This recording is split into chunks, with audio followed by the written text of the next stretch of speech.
দেশৰ ভিতৰতে স্বচ্ছতাৰ তালিকাত খ্যাতি লাভ কৰিছে অসমৰ এখন গাঁৱে।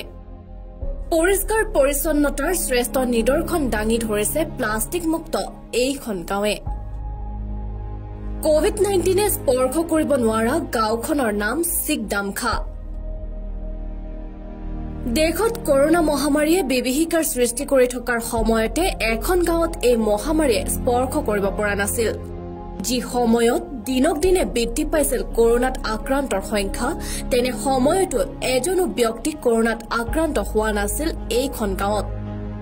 কোভিডৰ সংক্ৰমণ হ্ৰাস কৰাৰ বাবে চৰকাৰে বান্ধি দিছে কেতবোৰ নীতি নিৰ্দেশনা। এতিয়াও বন্ধ আছে আন্তঃজিলা যাতায়াত।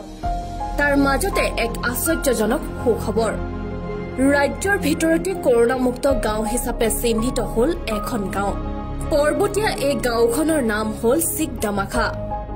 জাগিৰোডৰ পৰা প্ৰায় 50 কিলোমিটাৰ দূৰৰ পশ্চিম কাৰ্বি আংলং জিলাত অৱস্থিত তিৱা বসতিপূৰ্ণ এই গাঁওখন কৰোনা মহামাৰীৰ কোনোটো ঢৌত সম্প্ৰতি আক্ৰান্ত হোৱা নাই এজনো লোক।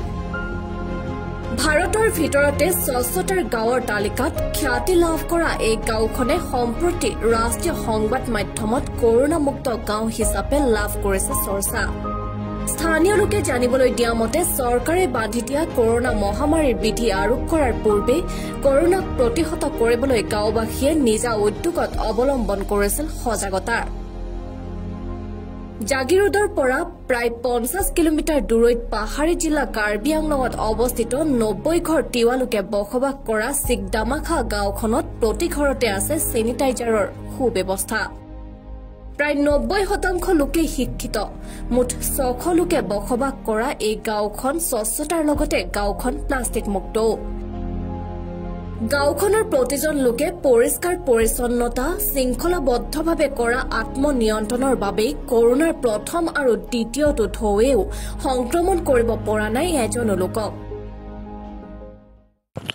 আমি এতিয়া ক'বলৈ মানে একোৱেই নাই, চাফা কৰিব চবেই লাগিব ছাৰ। মানে একচুৱেলি আমাৰ চাফ চিকুণ যদি থাকে চবৰ কাৰণে ভাল হয়। আকৌ কোনোবা যদি আলহী চালহী আহিলে ইহঁতৰ কাৰণে চাব ভাল, টুৰিষ্টবিলাক আহিলেও চাব কাৰণে ভাল লাগে। বৰ্তমান মানে আমি এনেকৈ চাফা কৰি কিনে থাকিলে মানে আমাক নিজৰ কাৰণেও খুচি হয়, চবেই আহি কিনে খুচি হয়, আকৌ ভালো লাগি যায় চবৰ কাৰণে। আকৌ বেছি মানুহবিলাক চাই আহিব যায়, কোনোবা যদি এনেকৈ আপোনাৰ নিচিনা আহিব ঘূৰিবৰ কাৰণে, কোনোবা যদি কিবা মোৰ আলহীবিলাক আহি যাব সিহঁতেও ভাল লাগিব আৰু খাই আহি কিনে আৰু বেছি ভাল লাগে। এইটো আমি নিজে নিজে কৰোঁ। আমাৰ পুৰা গাঁৱৰ ৰাজ্যবিলাক আছে, গাঁওবুঢ়া আছে, আমাৰ পুৰা কিবা কিবি মানুহবিলাক পুৰা ৰাজ্যই মিলিখিনি আমি এটা মেল কৰিখিনি চবেই এটা কথা দি লয়, কথা পাতিখিনি আৰু চবেই লগত মানে আমি মিলি জুলি কাম কৰোঁ।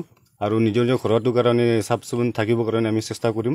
সিহঁতৰ কাৰণে এনেকৈ ক'বলৈ আমাৰ গাঁওবুঢ়া আছে, গাঁৱৰ ৰাজ্যবিলাক চবেই কয় মেল মিটিং মাতিখিনি চবৰ কাৰণে আমি এনেকৈ বুজাই দিম।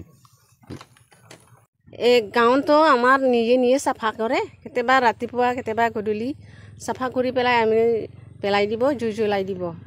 বাঁহৰ ডাষ্টবিন বনোৱা আছে, এইটো প্লাষ্টিক কিবা কিবি ভৰাব তাতে। এই গাঁওখনত কিমানমান মানুহ আছে?